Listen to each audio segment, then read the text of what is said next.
82 নম্বর হাদিস, অনেক সুন্দর একটা ঘটনা। আনাস রাদিয়াল্লাহু আনহু বলেন, বাইনামা নাহনু ইনদা রাসূলিল্লাহি সাল্লাল্লাহু আলাইহি ওয়াসাল্লাম ফিল মসজিদ, আমরা একবার নবীজির সাথে মসজিদে বসে আছি।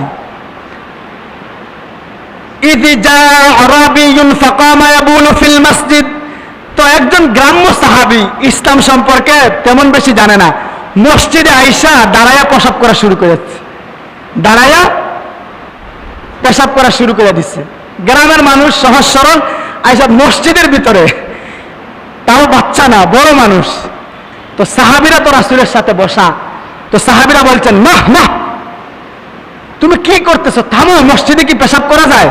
তো রাসূল দেখেন কত মহব্বত রাসূল উম্মতের প্রতি এবং কত উত্তম শিক্ষক। দেখেন রাসূল বলতেছেন লা তুজরিমুহু দাউহু ফাতারাকুহু হাত্তা বাল, রাসূল বলেন তোমরা তাকে দমক দিও না, তাকে ছেড়ে দাও, সে যেন ভালোভাবে পেশাব করতে পারে, সে যেন ভালোভাবে পেশাব করতে পারে, ধমক দিও না।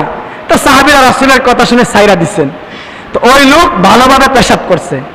এরপর রাসূল সুম্মা ইন্না রাসূলুল্লাহি সাল্লাল্লাহু আলাইহি ওয়াসাল্লাম দাআহু ফাকালা লাহু, তারপর নবীজি তাকে ডাকলেন, ভাই এদিকে আসেন, কাছে আনছেন, আনার পর বলতেছেন ইন্না হাযিহিল মাসাজিদ লা তাসলুহু লিশাইইন মিন হাযাল বাউলি ওয়াল কাযির, এই মসজিদগুলো পেশাব পায়খানা করা, ময়লা আবর্জনা করার জন্য তৈরি করা হয় নাই। কারে বলতেছেন?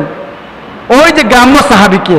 আমরা যদি হইতাম কাছাই না আগে একটা কি করতাম, ভালো করে কষায়া তাপ্পড় দিতাম। রাসূল সুন্দর করে বলতেছেন যে ভাই মসজিদ এজন্য তৈরি করা হয় নাই যে মসজিদে তুমি পেশাব করবা, ময়লা করবা। রাসূল বলতেছেন মসজিদ কেন তৈরি করা হয়েছে এখন থেকে আমরা সারা জীবন মনে রাখবো, মসজিদে আসলেই যেন আমাদের এই হাদিসটা মাথায় আসে।